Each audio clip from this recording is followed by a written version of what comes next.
Good morning, guys. It is a beautiful Wednesday, so it's hump day.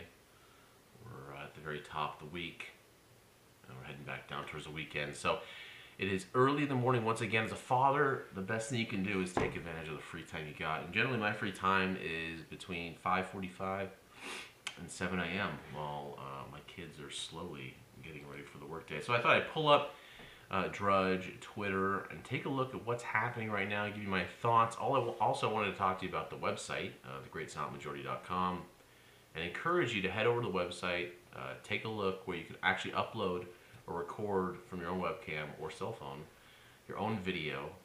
And I would love to start capturing videos of people explaining kind of why they voted for Donald Trump, what they're expecting from him, and just give their thoughts on what's happening in his administration. So what are your thoughts on the Boeing deal? What are your thoughts regarding his cabinet picks, Pizzagate, whatever you want to talk about? Feel free to throw it up on the website. I'll vet it and make sure it's appropriate for viewing, and we'll get it up and get it out. So I thought it'd be pretty cool. So feel free. I haven't had anyone do it yet. I'm hoping someone would be the first one to take that first step for me. So please take a look at the website.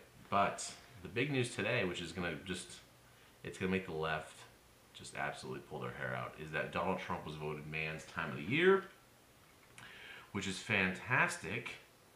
Bill Mitchell, if you're not following Bill Mitchell on Twitter, he says, clean up on aisle 9, liberal heads explode with all the winning, and I am expecting to see quite a bit of that today. My favorite story, though, recently, in terms of pop culture, was the casting of Amy Schumer as Barbie, as a live-action Barbie film. Now, why they'd even make a live-action Barbie, I'm not quite sure, because if you have to think about it, Barbie is intended for young girls, although now in the 21st century with the left, young boys, whatever. So you'd think that the movie would be marketed towards a younger demographic, but then they cast a fat, unfunny comedian and Amy Schumer, and so I'm not quite sure where they're going with it.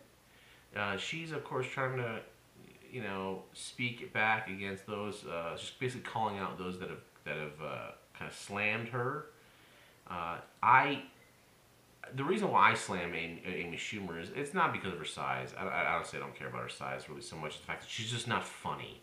What I think it is, I think Amy Schumer is a perfect example of how Hollywood, the agents, the corporate the execs, they look for certain types of people based on demographics, and they try to market them. Now, Amy Schumer has been a comedian for a long time, right? And there's been a lot of female comedians, but let's be realistic. There's not a lot of funny female comedians. There's just not. And the reason why I could talk about why I think it's biologically based, and how over the time, women didn't have to be funny to find a man. They just had to look good, and men would want to mate with them and to procreate and continue our species. Men, on the other hand, especially ugly men, had to become funny to make women attracted to, or to become attractive. Amy Schumer is an example of a woman that's just not funny. I think what happened is they saw her, some agent saw her and thought, hey, she's like a girl next door, she's kind of chubby, she's kind of funny, she's vulgar, she talks about a vagina a lot. Let's try to market her and make her stick. And that's what they've been doing, and they've been telling us she's funny for a long time. I have never really seen the funny. I will be honest, there's a skit she did for a show called Finger Blasters, which is it's a play on this food that kids eat after work, but it's like a double entendre for finger masturbation. It's really funny. The skit's funny. She's not in it, actually, really, which is probably why it's funny. She probably didn't write it either. But in general, it's just she's foisted upon us, and we have to deal with it. It's much like the Bud Light ads. If you had seen the Bud Light ads, the Bud Light party with her and Seth Rogen, Bud Light actually cut that campaign short because it was actually hurting their sales.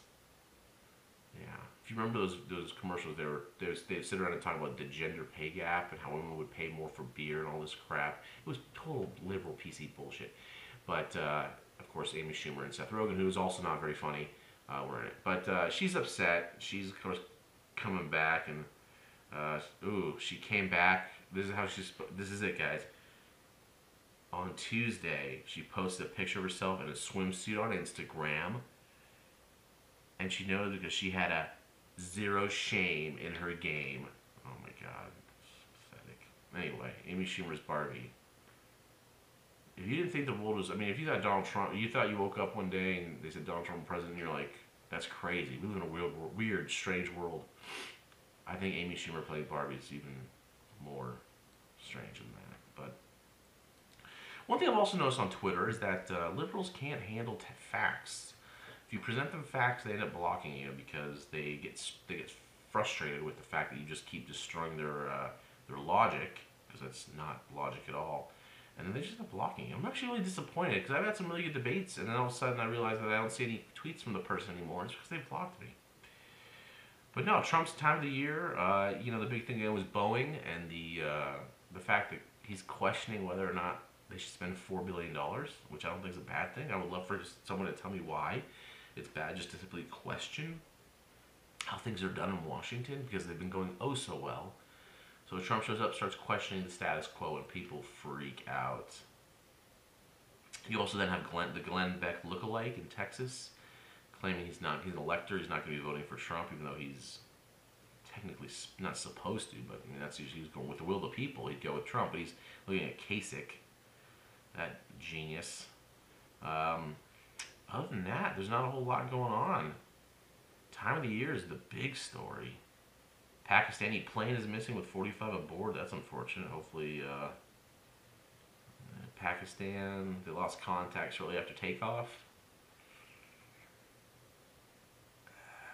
I don't know. I'm not going to say it's any terrorist related, but 45 people on board, that's too bad. But that's really about it. I mean, it's just one of those days. I don't want to talk about Pizzagate yet. There's some stuff about Pizzagate I want to talk about. I don't think the story's going away. I think it's something that needs to be investigated more. There's certain aspects of that I'm not as concerned about as some people on the internet. There are other aspects that I'm extremely concerned about that not many people seem to be paying attention to. So that's it. So remember, please go to thegreatsilentmajority.com. Just click in the center, share your voice, upload your videos, and let's get this baby rolling. Let's get it rolling. Take care, guys.